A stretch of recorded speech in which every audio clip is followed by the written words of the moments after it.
All right, what's up, everybody? Welcome back to Mondays Down South. We got a good episode planned. I think for the first time in a very, very long time, we have live sports that we can talk about, or at least live the major sports. So we're excited about that. We got a good topic lined up. We got Zach and Cy, the usual three on the line. What's going on, guys? Go ahead, Zebo. What's up, E? I like the shirt, the Fight 16 shirt, the good old Baltimore Orioles throwback. I'm wearing my Hokies gear. We got Cy with the Carolina, so we're all representing today. It's good being back. I know I missed the last one, but excited to get back in here and talk about sports. Much to Evan's point, it's kind of weird seeing a world where we have the NBA, the NHL, the MLB back. Soon to be football. We'll see what kind of pans out, but we're looking at potentially every sport being back at the same time. So, the wait is over. It's nice seeing sports back on a religious basis, but it's good to be back, guys, and talk to you. I'll pass it over to Cy here for his nice little intro.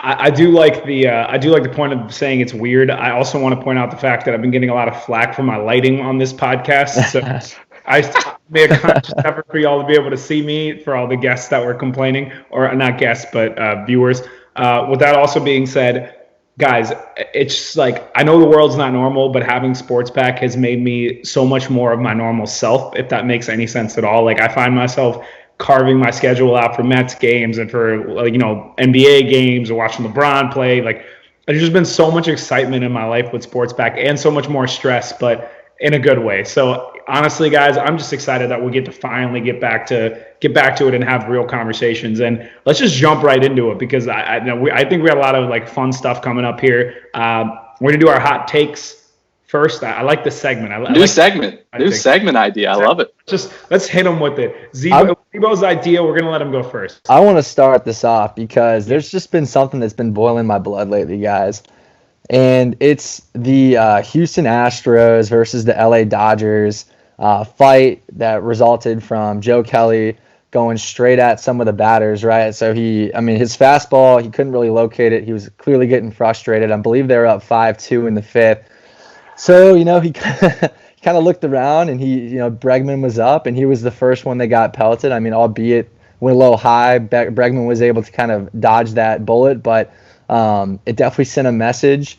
And the best part was when he walked Bregman, he just casually turned around and was like, turn two, let's go, let's turn two here. It was the most effortless thing ever. It was so funny to see. But I know he had his bout with him, he had his bout with Correa, and ultimately it led to Correa and Joe Kelly exchanging words after the strikeout. Both benches were cleared, social distancing, but I thought Joe Kelly's facial expressions were absolutely hilarious. However, the reason it boils my blood was because Joe Kelly was on the Red Sox 2 years ago. And we know the Red Sox are real quiet right now, kind of letting the Houston Astros kind of, feel the brunt of all of this right now from a cheating standpoint. I know the Red Sox weren't very far behind. Now, I know the details are a little hazy with the Sox, but this is not something like where Joe Kelly was on the 2004 roster.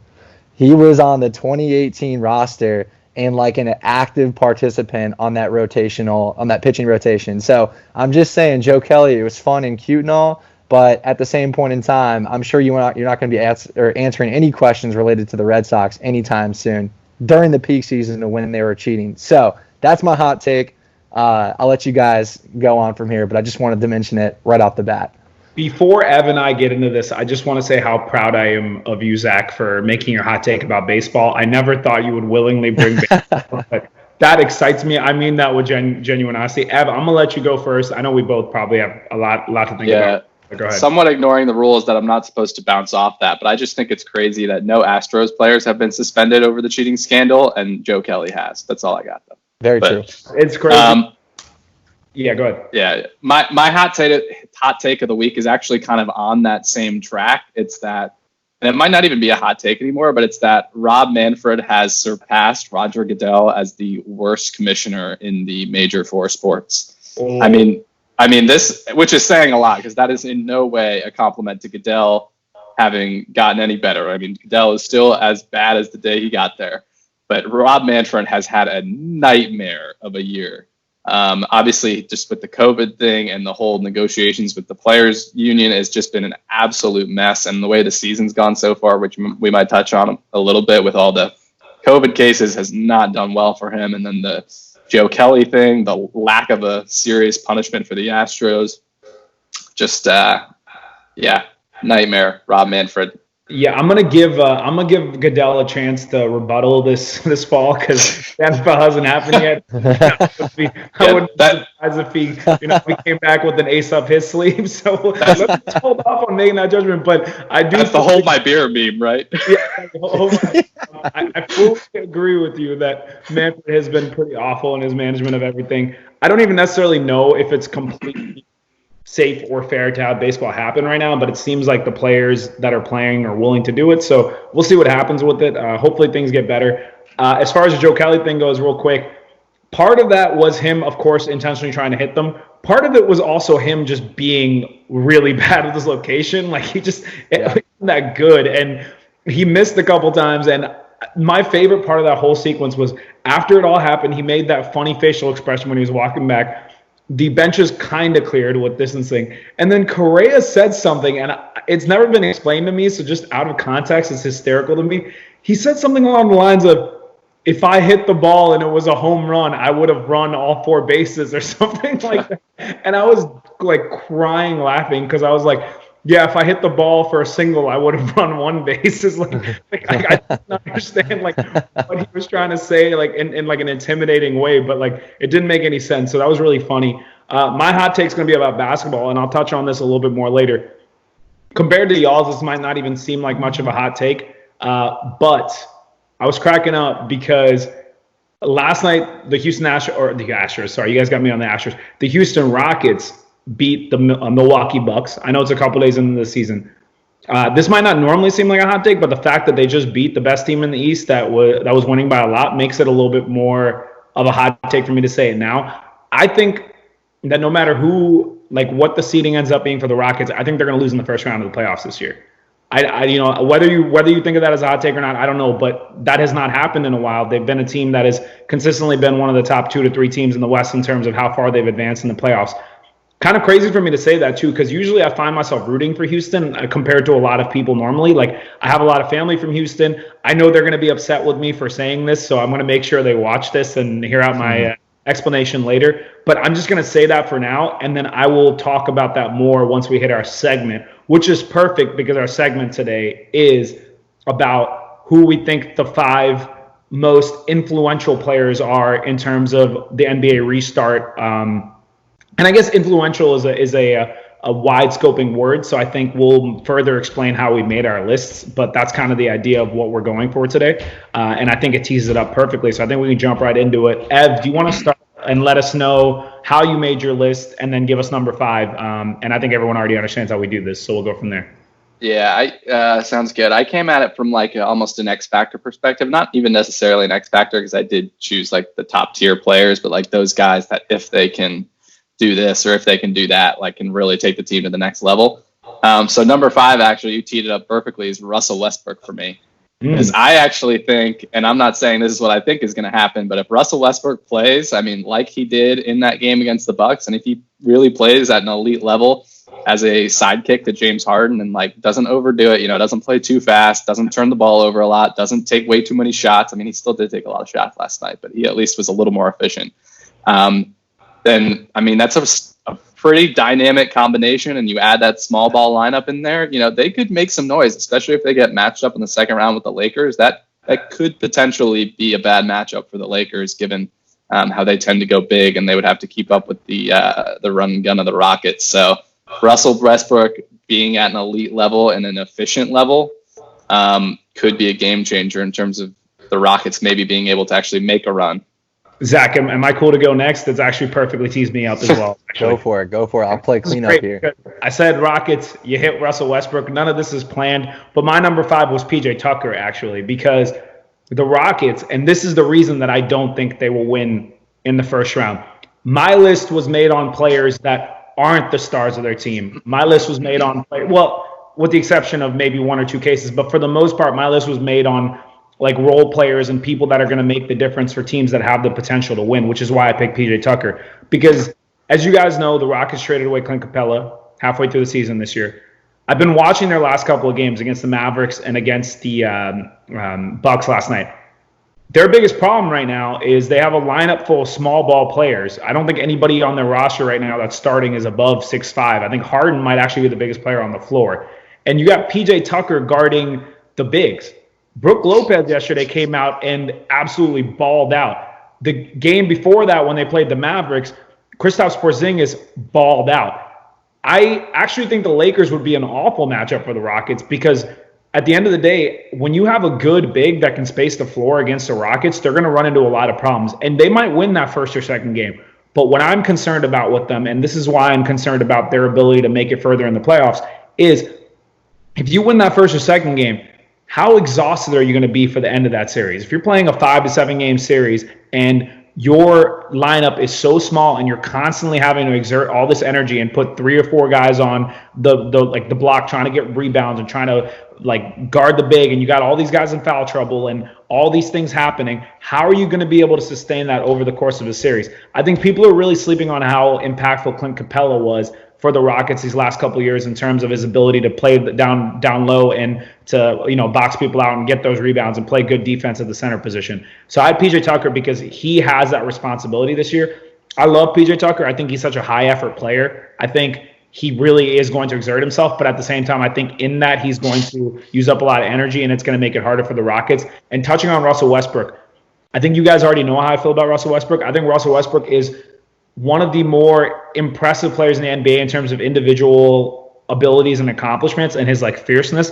But I also think he's one of the worst co-stars, or at least has been one of the worst co-stars for as long as I've watched the NBA. I used to love him. I used to think, he's going to be able to get past that and be that guy that's going to be able to win. And I think over time, he's really disappointed me with his performances with KD, his performances with Paul George, and now he's with James Harden. And I don't know how much I trust him because my concern with Russell Westbrook, and my concern always with Russell Westbrook, is he will have a star next to him. You saw a perfect example of this in the Mavericks game. James Harden was balling out. He was, I think, shooting like 70, 75 or something like that percent from in the fourth quarter. The Rockets were at the end of the game. James Harden standing at the top of the key with 50 seconds left. They need a shot to either tie or take the lead. Russell Westbrook looks at James Harden with 50 seconds left. It's like, hey, look, it's like one of the best offensive players in the NBA.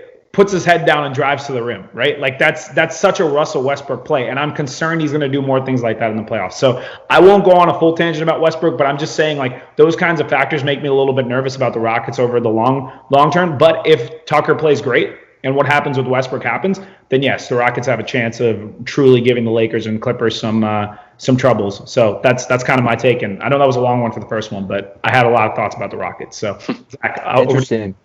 Well, I'm going to take it from the Western Conference back to the Eastern Conference. My 5 is Pascal Siakam.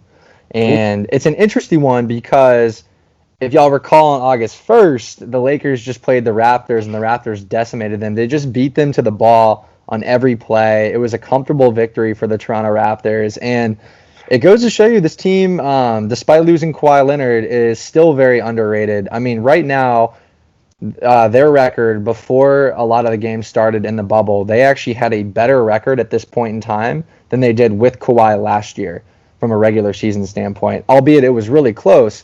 But the Raptors actually are, from a statistics standpoint, from a record standpoint, better than they were last year. And I think a large part of that has to do with Pascal Siakam, the power forward who plays like a small forward, super agile, and has really just kind of taken on this new role on the Raptors team. Now, they obviously have help from Serge Ibaka, and then they have just a variety of different players. I mean, obviously Lowry went off against the Lakers and was a main part of that victory, but I think there's something about the stability and the efficiency of Pascal Siakam that can push them past the Bucks and ultimately compete with a Western team, whether it's the Lakers, Clippers, you name it. So that's my 5. I'm still a little weary on it because I watched that game against the Lakers, and I mean he was definitely efficient, but he wasn't as dominating as I had seen him previously in the season. But I know it's early. I know everyone's just trying to get their mojo back. I think the Raptors' success is truly based on Pascal Siakam's efficiency,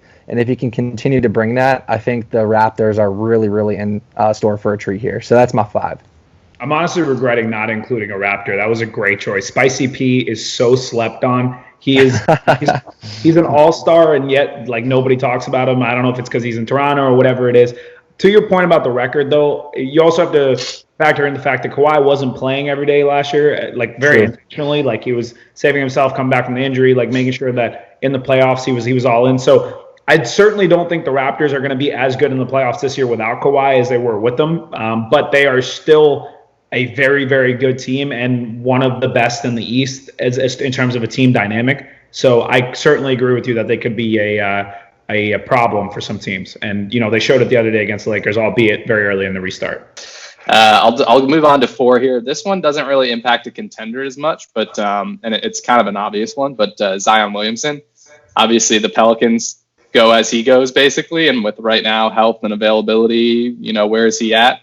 How many minutes can he play? Can he play his usual load, and how efficient is he going to be after the layoff? If he can, get back to where he was before the shutdown, then, he could, jumpstart that Pelicans team into making a run into that 8 seed and who knows, maybe even pushing the 1 seed, maybe a long shot there. But, and so far, not good for the Pelicans. Obviously, they have had a rough start to the restart here, losing on opening night in a good game, and then just granted it was the Clippers, but getting absolutely clobbered. So, I mean, again, I don't think much of the rest of that Pelicans team. I know, Sai, I think you disagree. But, Zion being a superstar, though, takes him to another level. So we'll see what happens with that one. 4 for me. It's kind of a tough one for me because I was tossing up between like who I truly believe what number 4 was. So I personally think the Dallas Mavericks are a team that can make some noise out of the like lower end of the West. It's funny because like after the Lakers and Clippers, you got a lot of teams that are not sneaky, but a lot of teams that are like what people consider are dark horses is like what I was talking to my cousin about earlier. And I made the point of like, you might consider them dark horses, but how many people are truly considering these teams to be ones that can actually win a championship? I feel like a lot of people are thinking of the Lakers and Clippers as a top priority. But I think the Mavericks have a team that has a ton of potential. And I think we already know how amazing Luka Doncic is. We also know how amazing Kristaps Porzingis was on the Knicks. However, he had all those injuries and got traded over to the Mavericks. And at the beginning of the season, he was good, not great. We saw him come out after the restart and truly show out, albeit against the Rockets team without a big, like I talked about earlier. But I truly think if Kristaps can get back to being a little bit more like he was on the Knicks, all of a sudden you got one of the best big men in the NBA playing down low for you, and then you got one of the best young guards that is able to distribute the ball, score the ball, and just be very efficient from at a very young age, playing together along with the pieces around him like Hardaway and these other guys that are forming a pretty good group over there. And you got a team that can make some noise, a team that other players are going to, or like other teams and players are going to be a little bit afraid of, because you got the European dream team, the Mark Cuban dream team, as you will, from Steve Nash and Dirk Nowitzki way back when to Kristaps Porzingis and Luka Doncic. So I really think Kristaps is somebody that we've barely talked about this season with the emergence of Luka and with with a lot of other players. But let's not forget how incredible the unicorn has been in his tenure in the NBA when he's been healthy, and just how valuable he was to the Knicks and how valuable he can be for the Mavericks. So I wanted to put him at 4th because I think that's a team that can make some noise. So yep.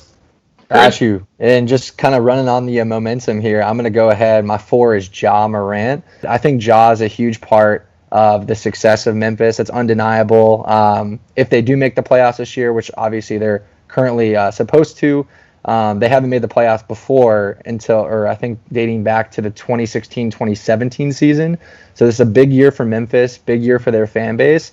We'll see if they can actually get back in action now, albeit they would have to play one of the LA conglomerates, I like to call them, whether it's the Clippers or the Lakers. So it's going to be a long shot. But I do like the flashiness of Ja. I think the team is kind of built around him in a way. They all kind of acknowledge him as the leader, despite the fact that he does kind of have that younger mindset and doesn't really have the years on him yet of experience in the NBA. I think people have definitely gravitated around him. He's certainly really flashy, really interesting to watch, and has undeniable talent. So I think if he can continue that momentum and carry Memphis into the playoffs, they've got nothing to lose. So, obviously it would be really, really challenging to even take 1 or 2 games from the LA conglomerates, but I think Memphis could do so. But it's all in Ja's hands, so we'll see if they can even make the playoffs, because right now they're not doing so hot. Even as experience, it would be great for him. I mean, if they make the playoffs, they're going to be playing the Lakers. If we're just speaking frankly, because the Lakers have a big lead in first place, and there's no way Memphis finishes higher than the 8th seed. Like, nobody's going to catch the 7th. There's too big of a difference, and there's probably too big of a difference for the Clippers to catch the Lakers. So most likely he would play against LeBron and AD and those guys. But I think it would be a great experience for him, or even Zion if he ends up making it, right? Because those are 2 guys competing for Rookie of the Year. Ja's going to win it because he's played all season. If Zion played all season, I'm sure it would have been an extremely close race, and who knows, maybe Zion would have gotten the nod. But either of those guys playing against the King, the guy that's made the finals like almost every year ever that we've that he's existed in the NBA. Yeah, I think that's a great opportunity for them to grow. So I definitely agree with you on that, and I'm glad you brought up Ja Morant because he deserves a lot of credit for what he's done as a rookie this season. Absolutely he's special. I'm excited about the future there. So yeah, go ahead, E. Well, my number 3 is going to be Ben Simmons here. So in part because, obviously we've talked about this a lot, but the Sixers have the talent to make the NBA Finals even. So much talent on that roster. Made a good run, a couple bounces away from maybe knocking off the Raptors last year. And then you look at Ben Simmons, apparently during the shutdown has been working on his 3-point shot, although they said that in the offseason and he still doesn't take any threes. I've heard that one before. Yeah, exactly. So that's the one biggest change. And then they also restructured their lineup so Ben Simmons is no longer playing point guard. They moved him back to power forward. Shake Milton's playing point guard now to get him a little more off the perimeter and get him back in the post more where he's really strong in the post. And I also think that's partially to get Al Horford off of the floor when Simmons and Embiid are on the floor because that just didn't work. So those changes, I'm assuming that Ben is still not going to try and shoot threes because, we've, again, like you said, Zach, we've heard this before. He hasn't changed. But if moving him back to the 4 maybe helps that but like that chemistry on the floor with Embiid and helps it work a little better. And if Shake Milton plays well, if that all comes together, we could be looking at a sleeper team for the finals. Again, I'm just saying could be. I'm not saying I think that's going to happen, but obviously Ben Simmons is always an X factor, and if he ever finds a shot, You already know how I feel about the 76ers, so yeah. I'm not going to go into that. I'm going to move it over to my 2 and 3 spot are actually probably pretty interchangeable, but I think I'm going to go with the Clippers situation with Montrezl Harrell and Lou Williams and my number 3. I would be shocked if Lou Williams didn't come up in y'all's list. I'm sure you guys think about that. I'm not even going to go into the whole wings at the strip club whole fiasco. I'm purely going to talk basketball here because that's what I want to focus on with the season being back.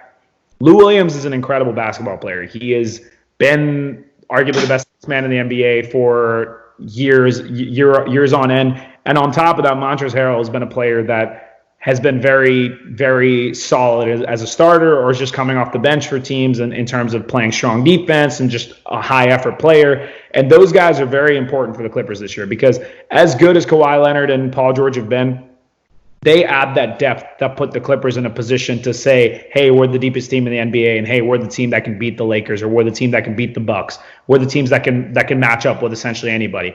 And that's why I truly believe that those 2 are going to make such a big difference. The reason I bring them up, though, is they're not there to start the restart, obviously, because of the fact that Lou, made some decisions that weren't the smartest. Again, I'm not going to go into that.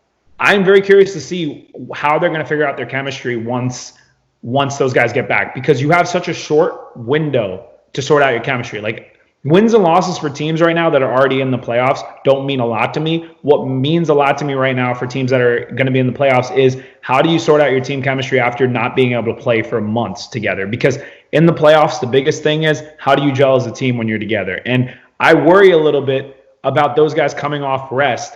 If they can come back and the team can vibe the way they've been vibing right off the bat, then the Clippers are arguably the scariest team in the NBA. If those guys take a little while to get back into it, and meanwhile the Lakers are developing rapport, the Bucks are developing rapport, other teams in the West are developing rapport, then all of a sudden the Clippers are relying a ton more on Kawhi Leonard and Paul George out of the gates, which kind of creates a problem in terms of longevity in the playoffs, and they're able to their ability to sustain energy and play at a high level throughout the playoffs. So very curious to see what happens there. But I just really wanted to make sure they got a mention because obviously that's a huge story in terms of the potential championship implications in the West and overall. So yeah. Zach, is this where we talk about Lou Williams? One thing that I found very interesting with the whole thing was the fact that Lou would not have been caught, not have been compromised if it weren't for a picture from a local Atlanta-based rapper. They were really good friends. You know, obviously it's Lou's hotspot because he has a wing named after him. All right, and apparently the wings are really good. Just ask Johnny Manziel. Pat McAfee, amazing wings there. One of some of the best wings in Atlanta. That's right. I mean, hey, shout out to right. But the reason why I thought it was so funny was the picture was leaked. The picture was then identified, and then the NBA, you know, started asking questions. But my favorite part was he must have been really, really good friends with this Atlanta rapper because the Atlanta rapper tried to protect Lou. He was like, no, that's an old picture. That's an old picture. Well, it turns out that Lou was wearing a mask that was issued by the NBA in the bubble. So like they knew that. And also, why would that be an old picture if you're wearing a mask at a club? There's so many questions there. I mean, it was a good effort, but just like you have to think with your brain before you say these type of things. But anyways, I'm gonna stay with the Clippers, and I'm actually gonna go with Kawhi. I'm gonna go with Kawhi because Lou Williams, you know, had to sit out the first 2 games of the season. Montrez, I believe, is battling a couple of injuries. I'm not sure what's going on with him, but I know he's missing some time here. Obviously, very impactful. But the reason why I think Kawhi is such a big X factor is they dropped, one possession game against the Lakers on opening night. I think the Clippers are there. They obviously are not as good as the Lakers, right, in their own city. I think they're, 4 or 5 games back, right? But with this entire COVID environment, with this bubble, with no fans present, I think the Clippers have a really good opportunity to rebrand themselves. I mean, every team does, right? Whatever team is going to, leverage the hot hand going into the playoffs, I think is, going to really find a lot of value here. But I think the Clippers have a chance to kind of rebrand themselves here and kind of retake LA. And I think it all starts with Kawhi. It starts with Kawhi's efficiency. It starts with him being a leader on that franchise, with a ton of different skillful players related. Paul George, you got a ton of different athletes there in LA. If they can just play together, I think they actually have a very legitimate chance of defeating the Lakers, who everyone thought before the pause in the season that the Lakers were riding such a momentum that no one thought they could be stopped. They were head over heels over the Clippers at that point in time. But because of this break, I think the Clippers and the Lakers from a talent standpoint are right there 50-50. So if Kawhi can kind of get his act together, lead the charge here for this team, who knows what the Clippers could do. They could very well knock the Lakers out and then proceed to win the championship here, win the finals. So that's my 3. I think I, along with everybody, would agree with you that Kawhi is, one of the most important players in the NBA, especially in terms of the ability for the Clippers to win. Obviously, he's going to be the guy that you refer to. I don't necessarily agree with your statement about the Lakers being so hot to the point of people not believing that they can be beaten, because you could actually argue that the Clippers were the hottest team in the NBA before the restart happened, because they started off the season actually kind of cold. They were I think a 6th or 7th seed in the West, and towards the end of when the restart, or towards the end of when the season halted, the Clippers were red hot. I think the point of the matter is that they have a lot of depth. So, I mean, of course, Kawhi is the top guy, just like LeBron's the top guy in the Lakers. Those guys need to do what they need to do. The point with the Clippers, though, is they have more pieces to help Kawhi. Whereas for LeBron, it's AD and then it's everybody else. But it's actually funny you say that. And Ev, if it's okay with you, I'm going to knock out my number 2 as well, because he kind of set me up for that. And we can keep the ball rolling and keep the time running here. But I actually think the Lakers are in my number 2 spot, and it's not LeBron James, it's the supporting players, because I actually think, and you guys might think I'm crazy for this, I think them losing Avery Bradley and him not being able to play the season is actually going to play a big part in terms of their defensive prowess. That's a team that was good at defense, but he was their primary perimeter defender next to Danny Green. Those 2 guys were very interchangeable in terms of the way they guarded point guards. Look at what Kyle Lowry did the other day. He balled out, put up 30 against the Lakers, and Avery Bradley would have definitely been the guy that was put on him. And he got replaced with good old J.R. Smith and Deion Waiters. So Yo, No, Dion's been what? balling though. Dion's been balling. Well, He has his moments. he's been balling off the bench. He's been balling off the bench in moments where it hasn't really mattered that much. I'll also say that. Like, he did all right against the Clippers, but like, my major point here is that there's in their starting lineup, you already know LeBron, you know AD. Those are short things. You know Dwight Howard's going to be playing center for you. You know JaVale McGee's going to get playing time, and you know Kyle Kuzma's going to be playing. Who has actually, I'll give him some credit, has improved more recently in terms of his contributions. They are going to need to get a lot out of that group of. When I say a lot, I'm saying they need those guys to truly play to their role. J.R. Smith and Dion Waiters. I get concerned because those guys have a history of being a little bit reckless about their choices on the court, either shooting too much or, I mean, do we even need to bring up the J.R. Smith rebound, run back to the half court? Those kinds of situations make me a little bit nervous, but I think having LeBron as your leader, if those guys are willing to play their role, then the Lakers are set up very, very well to capture it. If they start making stupid mistakes in close games against really close series against teams like the Clippers, that could be all the difference. One or two possessions can make all the difference in those kinds of series. So there's going to be a lot on their shoulders in terms of like playing within the system and playing your role, just being a 3-and-D guy and not doing too much. So that's actually who I have at my 2, surprisingly enough, because even though they're not big players, they have a huge implication on the finals. So Yeah. My number 2 is actually a great piggy off Zach as well, and kind of in the same discussion. And I actually disagree with you in that Kawhi is kind of he is their best player. So I guess in most impactful, yeah. But I think if I think about X factor or who's going to take them to that next level, Paul George, man. If Paul George is playing at that, because his ceiling is almost even an MVP level ceiling, and the way he's played the last couple nights, if he's playing that well, I think the Clippers definitively do have that better supporting cast. Sai, like you just touched on, I think obviously, if those players do hit their kind of peak execution of their role, if you will, I think then it could be a little more even. But I think the Clippers definitely have the bench advantage and the supporting cast advantage. And if Paul George is playing at a near MVP level, I don't know how anyone can beat them and how it's even possible to beat them. Because, the way he's playing, what you have with Kawhi, which is, one of the top 3, if not higher, players in the NBA, super efficient. If Paul George is playing at that level, having 2 wings like that is, come on. So, Paul George, I'm so glad you said Paul George as opposed to Kawhi, specifically because I think a lot of people forget about what Paul George has accomplished in his career. Do y'all remember, it's almost been a decade, but not quite. Paul George on the Pacers when LeBron James was on the Heat way back when. The Pacers didn't have some super loaded team, but they had a very consistent team across the board. Paul George was their best player, and he was still very young. He was, in his second or third year in the NBA. Every year that the Heat would face them in the Western Conference or the Eastern Conference Finals or in the playoffs,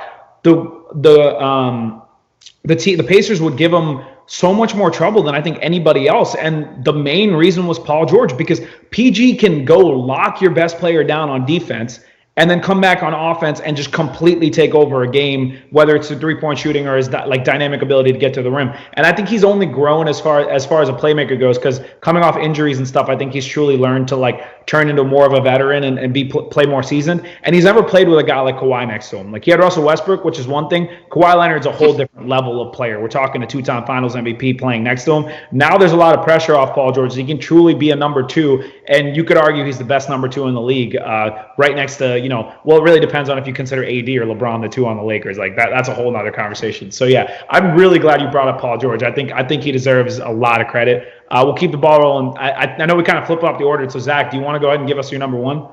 I'll give my 2, and then I can get my number 1 afterwards. But one thing I did want to touch on was in those years in Indiana, Paul George, that team under Frank Vogel was a number 1 going into the playoffs. They were a number 1 seeded team.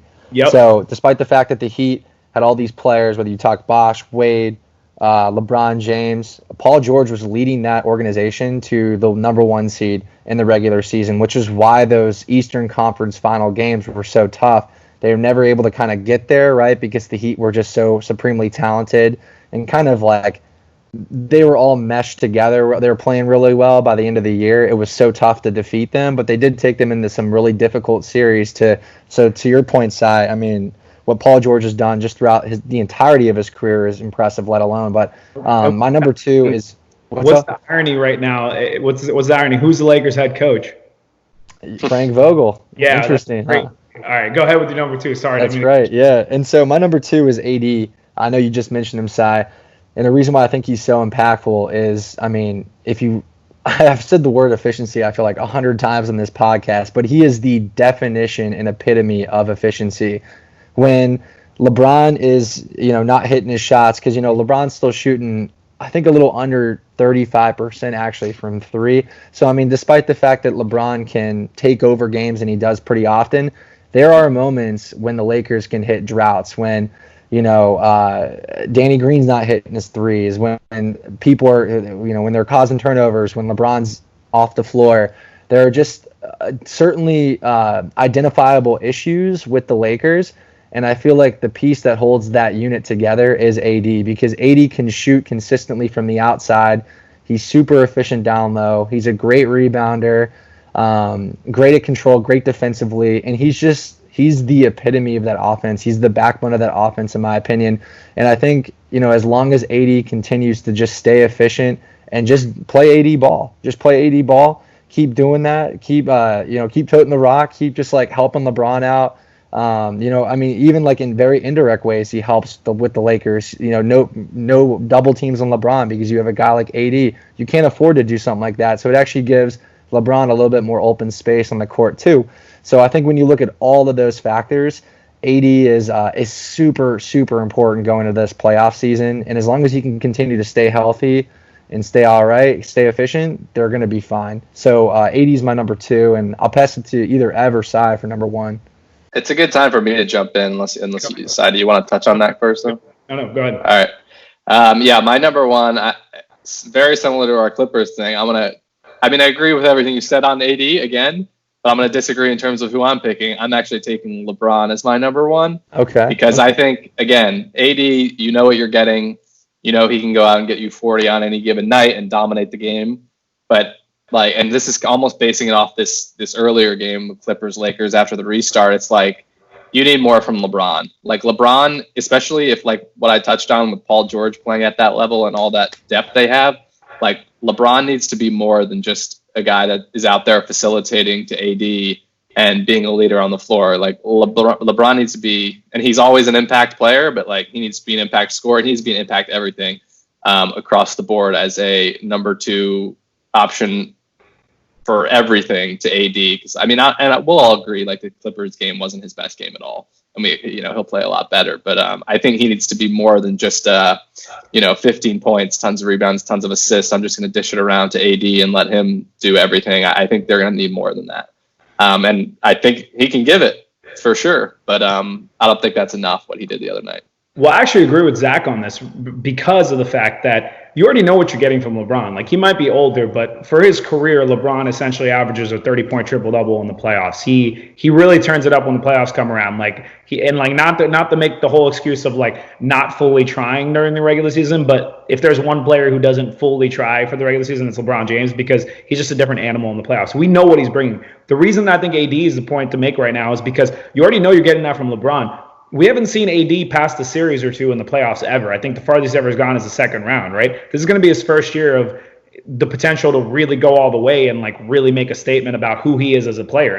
In my opinion, AD's always been a top 5 player since he made the NBA because of his dynamic ability to do so much at the big position. But if AD can take a lot of load off on the offensive front and on the rebounding front, it allows LeBron to be so much more dynamic as the guard that he's playing this season. Because you made the Clippers point as a perfect example. LeBron had a bad game offensively in terms of scoring. He scored, I think, under 20 points that game, and they still beat the Clippers, albeit in a very close game. The reason was AD did so much offensively for that team and really heated up that LeBron could play the true point guard and be distributing the ball, but also a huge impact there was on the defensive front because he was able to play the best defense I've seen him play in a long time, locking down, not fully locking down, but giving Kawhi Leonard and Paul George the business on defense to the point of really making them uncomfortable and in big moments getting them to slow down, which was huge for the Lakers winning that game at the stretch. You saw the last play, but there was multiple examples of that in the game.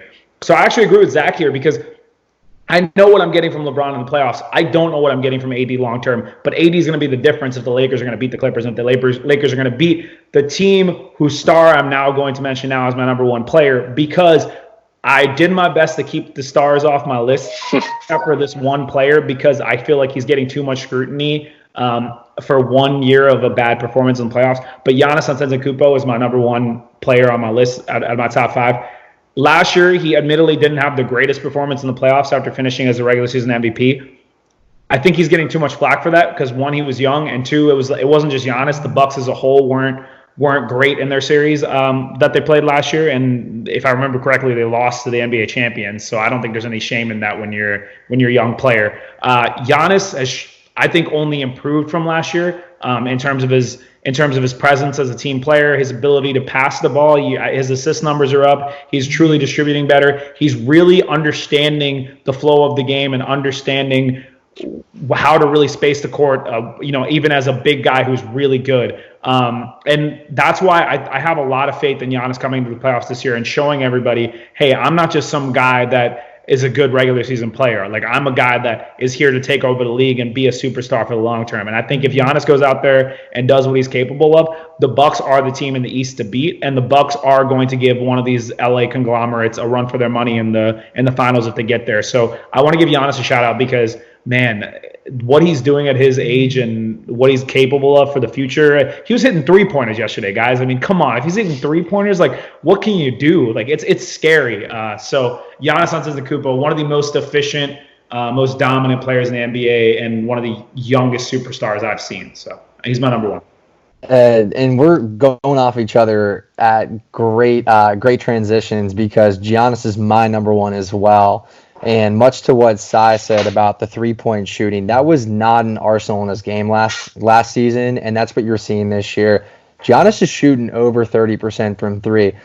If we compare it to other players, that's significantly better than John Wall and Russell Westbrook, who are supposed to be shooting outside and can't. Giannis is just way more comfortable out there. There should have been some flack for actually losing to the NBA champions last year because they were up 2-0 and then they got swept in 4 straight games afterwards. And so I think that definitely affected a lot of those players very negatively and gives them the opportunity to try to change this around. And once again, the Bucks find themselves first place in the East, just like the last couple of years. Now the question is, what are they going to do with that? What are they going to do with it, right? Are they going to actually be able to withstand a lot of the East Coast or the Eastern teams, which aren't too heavy set? I mean, I know the Raptors are certainly a threat. You got Philly to Evan's point, but, can they take down the LA conglomerates? Aren't they good enough? I think Giannis has completely rebranded himself, and I think a lot of it goes to him understanding the game, and I think also or understanding the game a lot better and playing faster.